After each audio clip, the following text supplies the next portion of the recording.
Hello viewers, मैं Anil Wilson आपका स्वागत करता हूं आपके ही अपने चैनल में जिसका नाम है जस्ट स्पीकिंग। अब नाम ही क्या रख रहा है, चलो काम करके देखते हैं।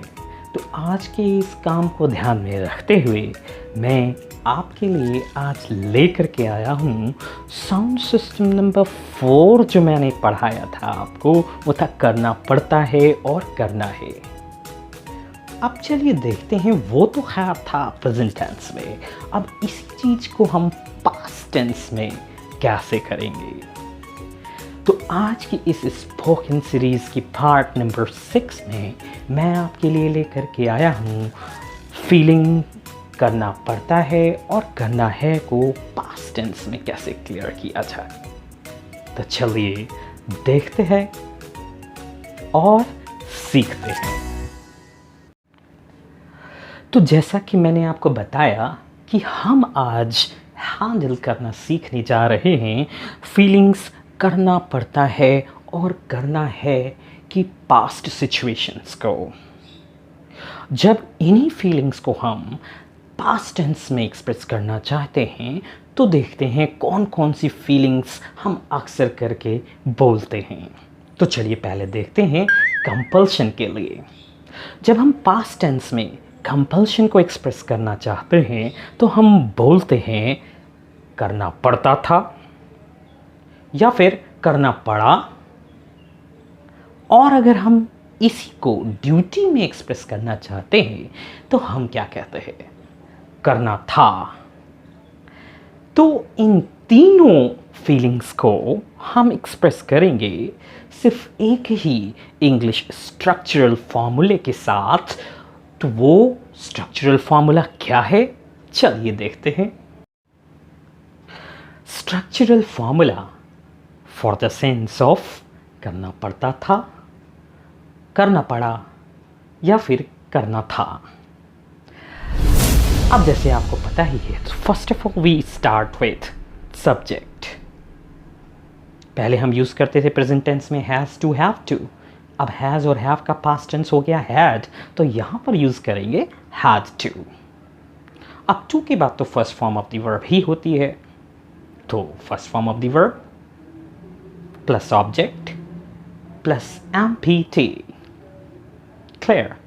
और अगर नेगेटिव होगा तो क्या स्ट्रक्चरल फॉर्मूला रहेगा?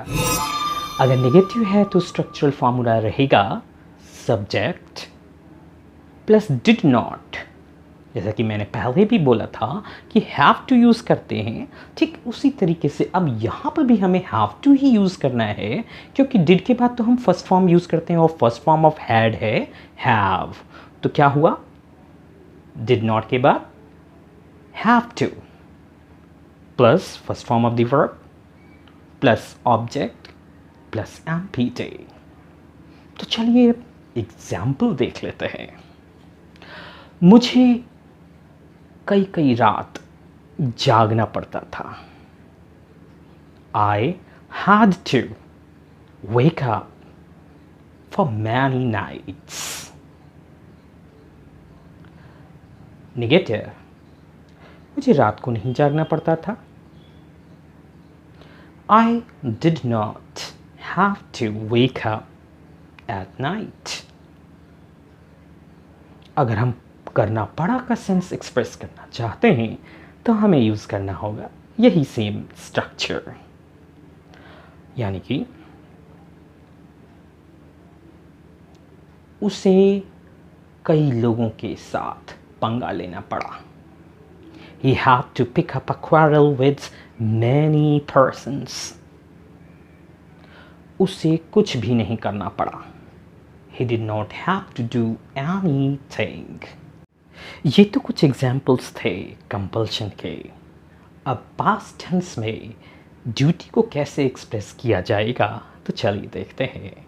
और जब ड्यूटी को एक्सप्रेस करेंगे पास्ट टेंस में तो फीलिंग हिंदी में होगी करना था। उसे बहुत कुछ कहना था मगर वो कह नहीं पाया। He had to say a lot but he could not. उसे लोगों के साथ रहना था ताकि वो कुछ सीख सके. He had to live with the people so that he could learn something. मुझे भी कुछ बनना था. Even I had to be something. तो चलिए अब कुछ और एग्जाम्पल्स को देखते हैं कंपल्शन और ड्यूटी दोनों की अलग कैटेगरी में. तो पहले हम शुरू करते हैं कंपल्शन के साथ. कंपल्शन मतलब करना पड़ता था या फिर करना पड़ा. उसे बहुत सारे लोगों के साथ मीटिंग अकेले ही हैंडल करनी पड़ी. He had to handle the meeting with so many persons alone. उसे कई बार मुझे नज़रअंदाज करना पड़ा. I had to neglect him many times. जब हम छोटे थे तो हमें लोगों की बातें सुननी पड़ती थी. When we were young, we had to hear the words of the people. हमें कई बार बहुत सारी चीज़ें सहन करनी पड़ती थी. We had to bear so many things, so many times. मुझे कमाने के लिए बहुत से छोटे छोटे काम करने पड़ते थे. I had to do pygmy works for earning. मुझे बड़ी मुश्किलों का सामना करना पड़ता था. I had to face so many difficulties. मुझे मुसीबत में भी शांत रहना पड़ता था. I had to be calm even in disaster.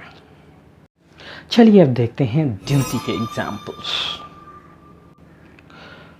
मुझे उससे एक ज़रूरी बात कहनी थी. I had to say to him a very important word. मुझे एक जगह ज़रूरी काम से जाना था.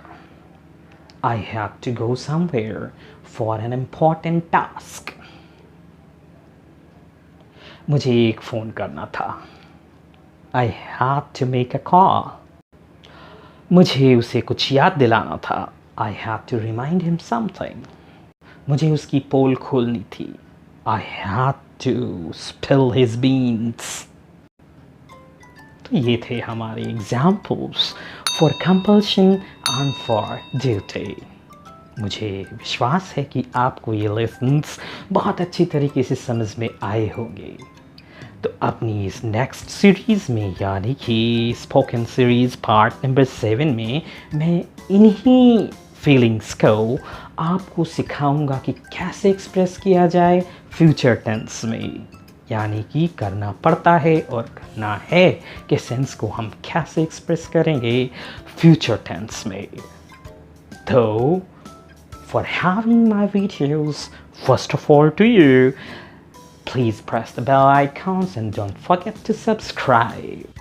So thank you for watching and sharing and subscribing.